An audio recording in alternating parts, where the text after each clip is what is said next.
नमस्कार दोस्तों। Carnation flower एक चमकदार रंगों वाला फूल होता है जिसे बगीचे में लगाया जाता है। जानिए कार्नेशन फ्लावर से जुड़ी कुछ इन्फॉर्मेशन। क्या आप भी अपने बगीचे में तरह तरह के रंग बिरंगे फूल खिलाना चाहते हैं? यदि हाँ, तो आज हम जिस फूल के बारे में आपको बताने जा रहे हैं, एक बार उसको ज़रूर ट्राई करिएगा। जी हाँ दोस्तों, हम आज आपके लिए कार्नेशन फ्लावर से जुड़ी कुछ इन्फॉर्मेशन लेके आए जिसको लगाने के बाद आपका बगीचा रंग बिरंगे फूलों से खिल उठेगा। तो जाने सर कार्नेशन फ्लावर से जुड़ी कुछ इन्फॉर्मेशन। कार्नेशन फ्लावर को आमतौर पर दूसरा नाम डायंथस के नाम से जाना जाता है, जिसका वानस्पतिक नाम डायंथस कैरियोफिलस है।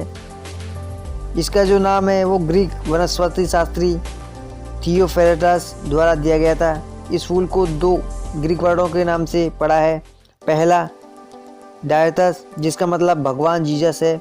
दूसरा एंथस, जिसका मतलब फूल। दोनों शब्दों को मिलाकर इस फूल का मतलब भगवान का फूल होता है। कार्नेशन फ्लावर्स यूरोप एशिया का मूल निवासी है। कटने के बाद इस फूल का पौधा लंबे समय तक जीवित रहता है। व्यापारिक रूप से इसकी खेती यूरोप में, दक्षिण अफ्रीका में, कोलंबिया में, टर्की में, नीदरलैंड में, इजराइल में आदि कई जगहों पर की जाती है। और भारत जैसे देश में आमतौर पर इस फूलों की खेती महाराष्ट्र, हिमाचल प्रदेश और उत्तराखंड के कुछ पर्वतीय इलाकों में की जाती है।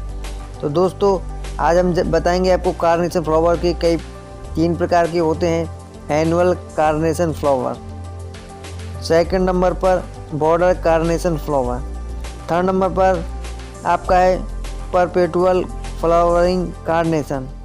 दोस्तों, ये बहुत ही खूबसूरत फूल होते हैं।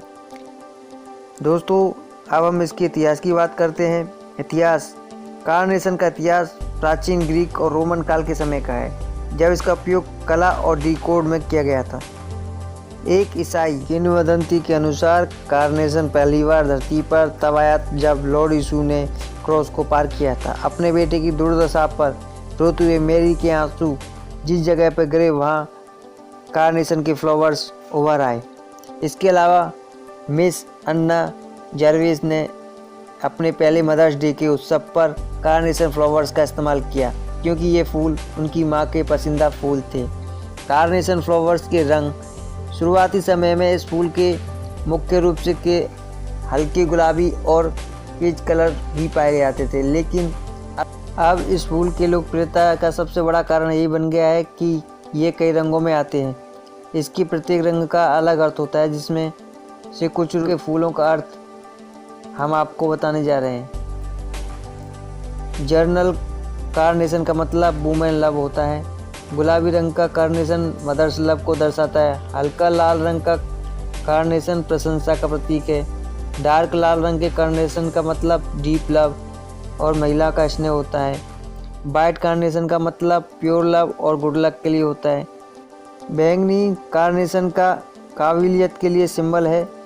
दोस्तों, इस प्रकार से हमने जाना कार्नेशन फ्लावर्स के मतलब, कलर्स के। अब हम इसके फूलों के प्रकार के बारे में जानेंगे। कार्नेशन के मुख्य रूप से 3 प्रकार के होते हैं। बड़े फूलों वाले कार्नेशन, जिसे इंग्लिश में स्टैंडर्ड कहते हैं, इसके हर एक तने पर एक बड़ा फूल खिलता है। ये 3 फुट की ऊंचाई तक के होते हैं। स्प्रिग कार्नेशन, जिसे हिंदी में मिनी कार्नेशन के नाम से जाना जाता है, ये एक साथ गुच्छों में छोटे छोटे फूल खिलते हैं। बोना कार्नेशन फूल, इसके एक तने पर कई छोटे छोटे फूल खिलते हैं। ये केवल 10 से 12 इंच की लंबाई के होते हैं। यूँ तो कार्नेशन फूलों की कई सारी प्रजातियां हैं, लेकिन इसके लिए एक प्रजाति जिसका नाम डायंथस कैरियोफिलस है, इसकी 5 पंखुड़ियाँ होती हैं। ये सफ़ेद से लेकर गुलाबी और गुलाबी से बैंगनी रंग में बदलता रहता है। दोस्तों, अब हम इसके पौधे व तने के बारे में बात करेंगे। जब कार्नेशन के फूल को बगीचे में उगाया जाता है तो ये लगभग 6 से 8.5 सेंटीमीटर व्यास के बीच में बढ़ता है। इस पौधे की पत्तियां संकीर्ण व डंठल बहुत ही कम होते हैं और इनका रंग हरे से लेकर भूरे, नीले या बैंगनी रंग में भिन्न भिन्न हो सकता है।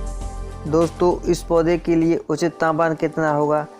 तो इस पौधे की खेती के लिए ठंडे वातावरण के साथ खुली धूप की आवश्यकता होती है।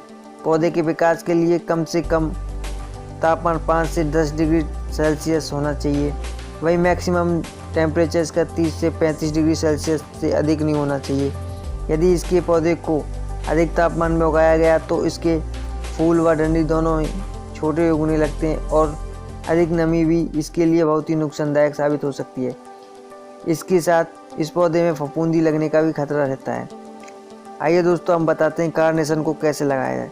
कार्नेशन फूल को पौधे को उगाने के लिए बलुई मिट्टी को सबसे उचित माना गया है। या रोपण से पहले मिट्टी को अच्छी तरह से जुताई कर लें, इसमें खाद का मिश्रण कर लेना चाहिए। जब मिट्टी अच्छी तरह से तैयार हो जाए तब इसमें बीज या पौधे को रोपना चाहिए। ध्यान रखिए, 2 पौधों के बीच में थोड़ा डिस्टेंस होना अनिवार्य है ताकि उसे फैलने के लिए आसानी मिल जाए। इस पौधे की जड़ को लगभग 2 सेंटीमीटर की गहराई में रोपना चाहिए। जब तक कि पौधे की पूरी तरह से स्थापित ना हो जाए इसकी हल्की सिंचाई करती रहनी चाहिए, यानी फव्वारे सिंचाई आप कर सकते हैं। सिंचाई के समय इस बात का ध्यान रखना, यदि मिट्टी में ज़्यादा नमी रहेगी तो पौधे की जड़ें सड़ सकती हैं, इसलिए बरसात और ठंड के मौसम में सिंचाई कम कर देना चाहिए।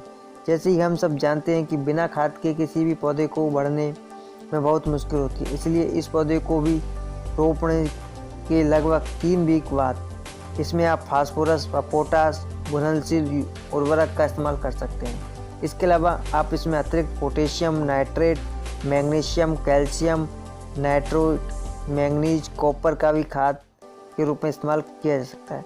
तो दोस्तों, मैं आशा करता हूँ आपको मेरे द्वारा दी गई जानकारी आपको अच्छी लगी होगी और आप अपने बगीचे में इस खूबसूरत पौधे को, कैंथस के पौधे को अपने बगीचे में लगा सकते हैं और अपने बगीचे को, अपने घर को, अपने यार्ड को बहुत ही खूबसूरत बना सकते हैं। तो दोस्तों पेड़ लगाओ धरती बचाओ अभियान के मिशन के तहत आप भी इन पौधों को अपने घर में लगा सकते हैं। और आपको अगर मेरा वीडियो अच्छा लगा हो तो इस वीडियो को लाइक कीजिएगा, चैनल को सब्सक्राइब कीजिएगा और अपने दोस्तों के साथ शेयर कीजिए। जय हिंद, वंदे मातरम।